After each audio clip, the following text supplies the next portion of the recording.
Você já definiu com total clareza quem você é publicamente? Já sabe exatamente para onde essa identidade vai? Essa pergunta não é retórica. Ela é o ponto de ruptura. A maioria erra na definição dessa identidade.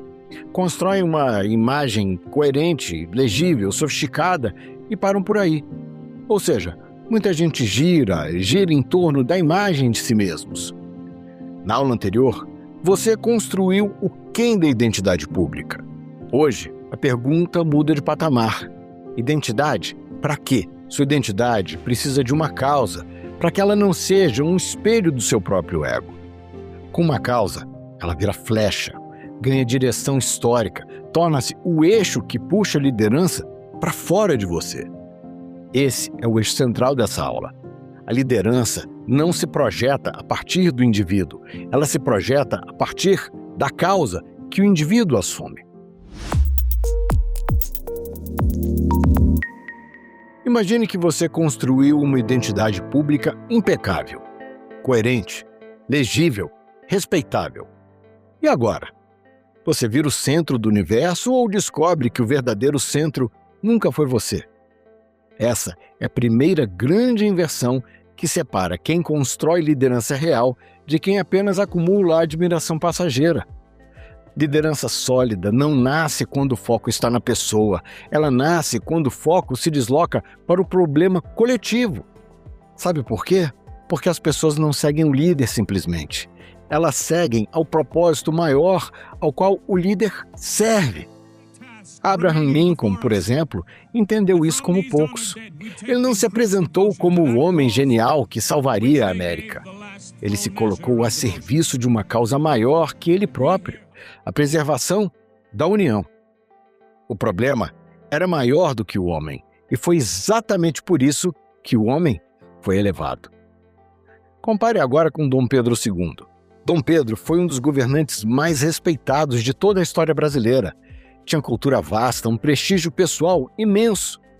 Mas, infelizmente, ele não deu importância clara a uma causa mobilizadora ativa, capaz de organizar energia coletiva além da elite da corte. E o resultado disso? Ele conquistou admiração pessoal, sim, mas não conquistou mobilização profunda e duradoura. Veja a diferença. Lincoln organizou o arco em torno da flecha da causa. Dom Pedro II se resumiu ao arco bonito, mas sem uma flecha que valesse a pena ser atirada. Projeção da liderança verdadeira começa no exato momento em que o problema ocupa o centro do palco e o indivíduo aceita ser apenas um instrumento que o ilumina. Quando isso acontece, tudo muda. A ambição pessoal se transforma em serviço público e o reconhecimento deixa de ser pedido e passa a ser concedido.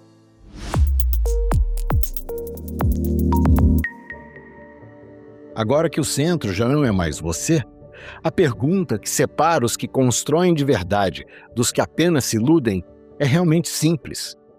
Você tem certeza de que o problema que você enxerga é mesmo o problema que a sociedade sente na pele?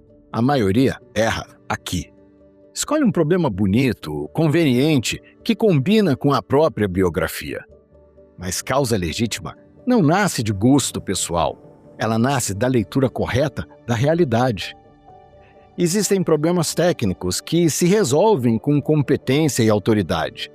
E existem desafios adaptativos, aqueles que exigem que a própria sociedade mude valores, hábitos e crenças. Só estes últimos geram liderança de verdade. Zilda Arnes leu isso certo. Ela não inventou um problema. Ela olhou para a mortalidade infantil no Brasil dos anos 80. Crianças morrendo de diarreia, desnutrição, falta de informação, e assumiu o desafio adaptativo. Mobilizou milhares de voluntários e criou a Pastoral da Criança. Não era sobre ela, era sobre o problema. E a sociedade reconheceu. Agora, compare com Neville Chamberlain, o primeiro-ministro britânico. Ele fez uma leitura equivocada, meio cômoda, da natureza de um problema histórico. Chamberlain achou que Hitler era um problema técnico, negociável, apaziguável. Ele não encarou o fato brutal da ameaça existencial. E o resultado disso foi uma das maiores falhas de liderança do século XX. A ausência total de mobilização criou um risco real e imediato. Veja a antítese.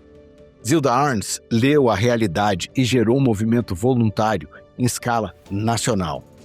Chamberlain leu errado e deixou o problema devorar a Europa. Por isso, a tese desse bloco é inegociável. Sem diagnóstico correto da realidade, não existe causa legítima.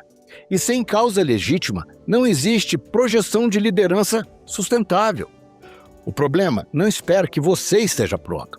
Ele espera que você o veja como ele realmente é. Causa bonita não é slogan bonito para Instagram. Não é bandeira de ocasião. Causa legítima é compromisso público prolongado. É o preço que você aceita pagar em tempo, reputação e energia durante anos, mesmo quando ninguém está olhando. Henrique Prata, do Hospital do Amor, entendeu isso como poucos no Brasil contemporâneo. Ele não inventou uma causa para aparecer. Ele assumiu o problema real do câncer no interior do Brasil. Um problema de décadas, sem atalhos, sem autopromoção. E a sociedade reconheceu a causa e o elevou. Vamos contrastar com Dilma Rousseff.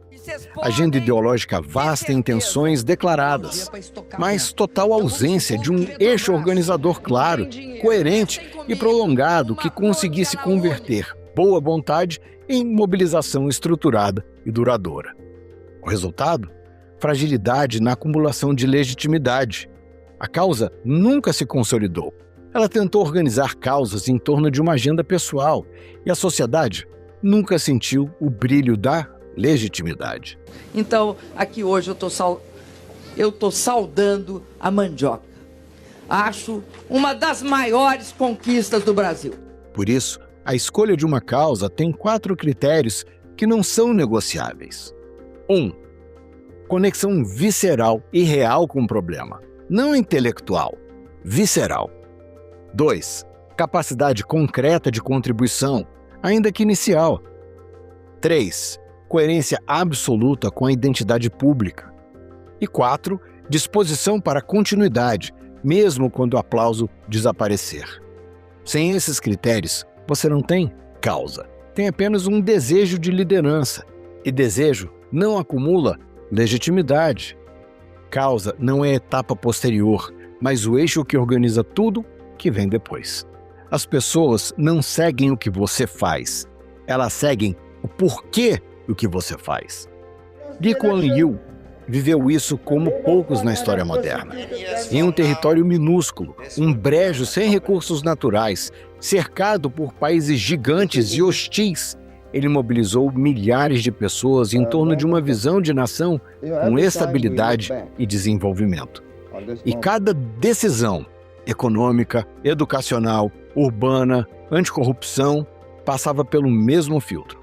Durante décadas, sem desvio e sem distração, ele seguiu esse eixo. E o resultado? Singapura, um lugar que passou de um porto pobre a uma das nações mais prósperas e respeitadas do planeta. A causa organizou a reputação. A causa organizou a energia coletiva. A causa organizou o destino de uma nova nação. Lee Kuan Yew e Henrique Prata deixaram uma causa organizar tudo e a sociedade viu coerência. Dom Pedro II e Dilma deixaram o foco na pessoa tentar organizar a causa. E o resultado foi a dispersão. A causa não é um acessório da liderança, ela é a organizadora da liderança.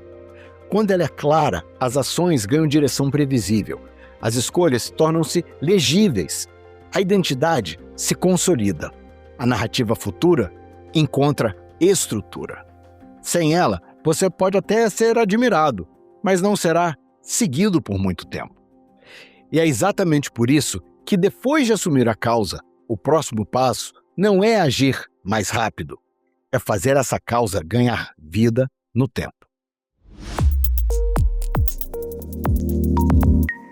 Você já tem o eixo, já alinhou energia, reputação e decisão em torno de uma causa legítima. Agora, surge a pergunta que separa causas que morrem no bairro de causas que mudam realidades maiores. Essa causa que você assumiu, ela é grande o suficiente para ser compreendida e replicada por quem nunca te viu pessoalmente? Causas verdadeiras têm essa propriedade quase ontológica. Elas transcendem o território local. Não porque você força expansão, mas porque se tornam inteligíveis, úteis e necessárias em qualquer lugar onde o mesmo problema existe. Quando a causa é real e o bem diagnosticável, a legitimidade se institucionaliza e se difunde naturalmente.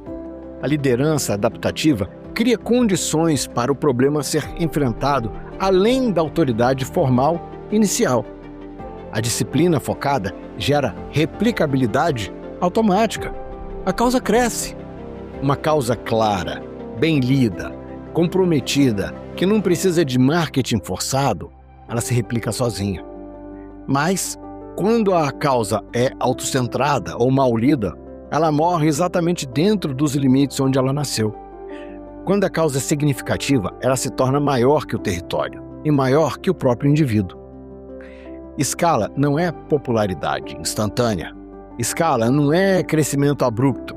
Escala é clareza tão profunda que outras pessoas em outros lugares conseguem ver o mesmo problema e usar o mesmo eixo. E quando isso acontece, a sua liderança deixa de ser local e começa a se tornar quase imortal. Sua causa está realmente organizada na sua mente com clareza o suficiente para durar? É assim que o agente de inteligência artificial desse curso vai te auxiliar. Ele não vai criar a sua causa, nem planejar a sua atuação, mas vai ser um espelho conceitual. Vai testar a coerência entre a sua identidade pública e a causa assumida, e identificar inconsistências conceituais ou riscos de desalinhamento simbólico. Ele vai te ajudar a organizar a causa e a afiar seu pensamento com mais clareza. Faça bom uso. Sem causa, não há eixo. Sem eixo, não há projeção acumulável de liderança. A causa é o eixo que puxa a liderança para fora de você. E a narrativa, que veremos na próxima aula, é o modo como esse eixo se torna legível no tempo. Para que essa verdade se fixe em sua mente, sugiro que você assista a uma cena essencial do filme Lincoln, de Steven Spielberg, de 2012. Não precisa assistir o filme inteiro agora. Apenas um momento quando ele, exausto, decide pagar o preço político mais alto por uma causa maior do que ele mesmo. Assista e sinta como a causa organiza tudo, até mesmo o sacrifício pessoal. Before my second election, I felt I was within my power to do it. However, I also felt that I might be wrong about that. I knew the people would tell me. I gave them a year and a half to think about it, and they re-elected me. And come February the 1st, I intend to sign the 13th Amendment. Te vejo na aula Faith.